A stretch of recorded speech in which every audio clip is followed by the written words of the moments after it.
So here we have the disassembled Insight power IGBT on the bench. So here you can see the actual power devices. These are quite interesting. So there's 6 here, 1, 2, 3, 4, 5 and 6. And you'll see that 2 of them actually got a little temperature sensor. This is an NTC thermistor. Only 2 of the devices, well 2 of the pads have that, if you like.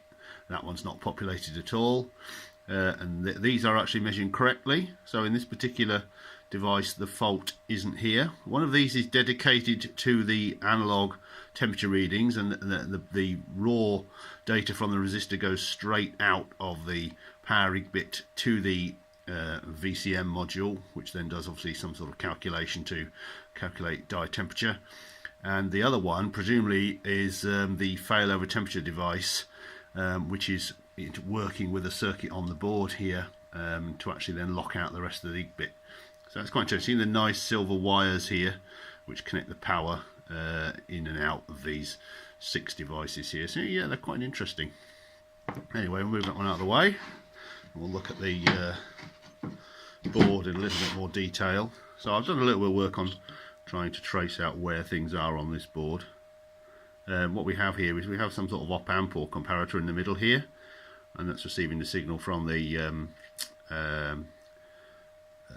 NTC thermistor, which you just saw on the chip. And this is a which one are we looking at here?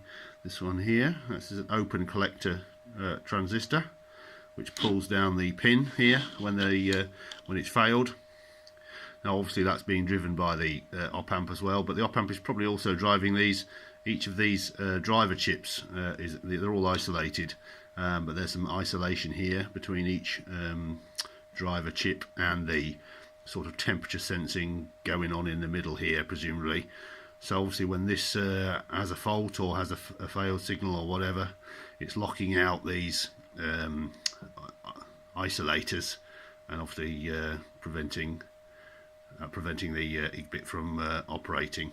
So it's interesting to see how that works.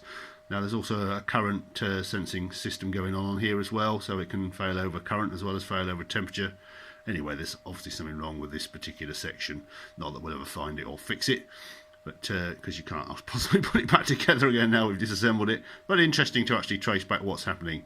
So yeah, there's an open collector transistor which just pulls this pin down. So if it's pulled down, the chip is failed, the board is failed, and there's nothing you can do about it, basically, unfortunately. So there we are. I've actually gone to my board on the bench. It's actually up and running at the minute, as you can see, and I've now got my bigger power supply, so I don't need to mess around with additional PSU. So that's working okay. My camera's struggling to focus a bit today, but I'm trying to run it on 720p to give you slightly better resolution of what's going on, so you can see a bit better. Not much to do more to that now. If I need to test IGBTs or VCMs, I'll just swap them in here. I did make a little where is it? I'll put it down. Oh yeah. So here we are, putting LED in this one. So when this is in the circuit, if the LED lights up, it means that the IGBT has failed, and if it stays off, it means it's not. So that's pretty straightforward. And that's where we are at the moment. Oh, I managed to fix my MCM, which I fried the IMA&c board when I first wired up my my car on the bench, because I put 12 volts into that by mistake. But I've replaced that and that's okay now. Yeah, so interesting to see how we're getting on, and these are the power devices. One final look at that. Hope that's in focus, and I'll post the update.